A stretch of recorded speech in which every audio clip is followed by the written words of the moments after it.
নমস্কার, কেমন আছেন সবাই? আপনাদের সকলকে স্বাগত জানাই চ্যানেল রূপা মুখার্জিতে।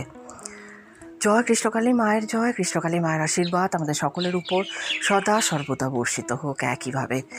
জানেন, সবাই যে কমপ্লেন করেন যে কৃষ্ণকালী মায়ের মন্দিরে ঠেলাঠেলি ধাক্কাধাক্কি হয়, সেবায়েতরা খারাপ ব্যবহার করেন, তো সেই বিষয়ে মঙ্গলা দেবী সামনে এসেছেন এবং এসে বেশ কিছু গুরুত্বপূর্ণ কথা বলেছেন।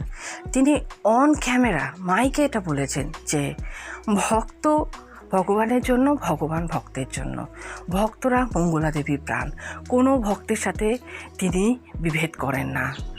তাই কোনো ভক্তের দুশ্চিন্তাগ্রস্ত হওয়ার কোনো কারণ নেই, সকলে মায়ের ত্রিশূল পাবেন।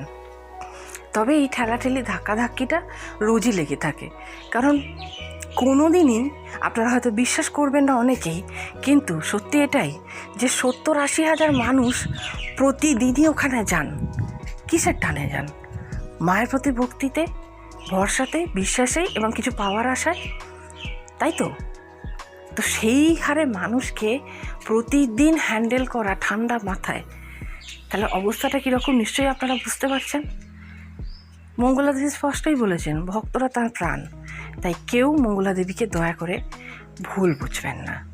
এ বিষয়ে মঙ্গলা দেবীর কথা আমরা জেনে নেব, তবে তার আগে আপনাদের কাছে নিবেদন, ভিডিওটি ভালো লাগলে লাইক, শেয়ার, কমেন্টস অবশ্যই করবেন, চ্যানেল সাবস্ক্রাইব করে পাশে থাকবেন। শুনে নিই মঙ্গলা দেবী কি বলছেন। ভক্তরা আমার কাছে প্রাণ, ভক্ত সেবাই হচ্ছে বড় সেবা, ভক্তই হচ্ছে আমার ভগবান। আমি বারবার বলি, আমি দু কথা বললে আমার ভক্তরা কিছু মনে করে না। আমি সবসময় বলি, কেউ কেউ আমার ভক্তদের সঙ্গে খারাপ ব্যবহার করবে না, আমার একান্ত অনুরোধ। তারাই সব ভগবান, ভক্তের জন্য, ভক্ত ভগবানের জন্য। তারা কেন এসছে? কত দুস্থ, কত অনাথ, কত দরিদ্র, যারা মায়ের কৃপায় ভালো হচ্ছে, বা তারা চায় যে মায়ের কাছে গিয়ে আমি সুস্থ হয়ে যাবো, তাই জন্য লাখো লাখো ভক্ত আছে কৃষ্ণকালী মায়ের দরজা গোড়ায়। এত গরম, তাও ভক্তরা চলে আসছেন। কেন এসছেন? বুঝে গেছেন যে মায়ের স্থানে দাঁড়ালে কোনো কিছু আমার ক্ষতি হবে না, ভালো হবে। কালকে দেখেছো একটা মিরাক্কেল হয়েছে, ভিডিও দিয়েছে, দেখেছো? এক বাবা হাতটা পুরো বিকলাঙ্গ ছিল, ডাক্তারে পুরো জবাব দিয়েছিলেন, মুখটা বেঁকে এই জায়গায় হয়ে গিয়েছিল। ওইখান থেকে লাইন দিয়ে এসছেন। ঠিক তোমার এই জায়গাটা দাঁড়িয়েছে, আর আমি ত্রিশূল ছোঁয়াচ্ছিলাম ভক্তদের। তার মনে হয়েছে মঙ্গলা মাকে একটু প্রণাম করি। যে উনি অনেকক্ষণ ধরে মনটা চাইছে মঙ্গলা মাকে একবার এরকম করে প্রণাম করি। হাত তো ওঠে না, হাতটা একদম বিকলাঙ্গ, একদম অসহায় হয়ে পড়ে আছে হাত। হট করে হাত উঠে গেছে, মুখে হাত উঠেছে। কালকে চরম মিরাক্কেল এখানে দাঁড়িয়ে থেকে আমি কালকে ভিডিও দিয়েছি, দেখবেন। কালকে তারা 6 জন এসেছিল, যেখানে বাড়ির লোক ওনাকে খাইয়ে দিতেন। যাই হোক, মা চলন্ত, মা জীবন্ত, আর কিছু বলবো না। তোমরা সবাই একটা কথা বলে দিই, কেউ দুবার ত্রিশূল নেবেন না, কেউ ভুলেও দুবার ত্রিশূল নেবেন না। আমরা সবাই জেনে গেছেন, যারা এসছেন 3 বার 2 বার করে আসছেন, জানেন যে একবার ত্রিশূল চলি ব্যাস। কারণ ত্রিশূল একবার নেবেন, সঙ্গে সঙ্গে ভুলেও 2 বার নেবেন না।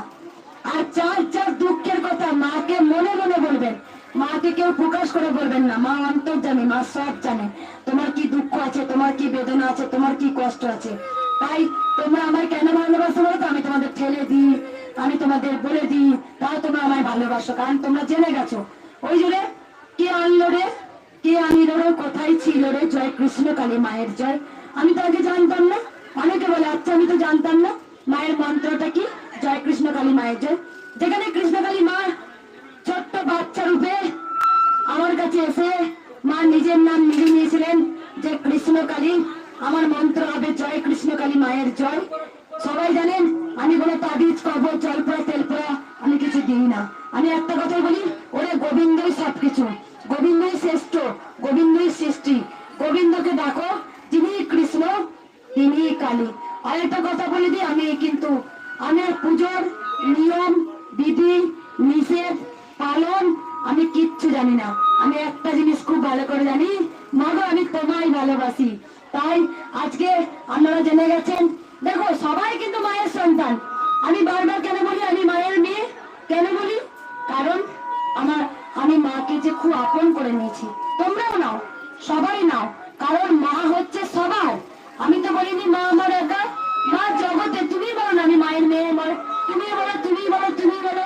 তাই আমিও বলি আমিও মায়ের মেয়ে, কারণ মায়ের মেয়ে সবাই, মায়ের সন্তান সবাই। তবু নিজে নিজে বলবে, দেখবে আমি মায়ের মেয়ে, তোমাদের বুকটা ভরে যাবে দেখবে আনন্দে। আর কিছু বলবো না, আমি তাড়াতাড়ি পুজোটা করে নিন। একবার শুধু বলে দিই, কি বলবো না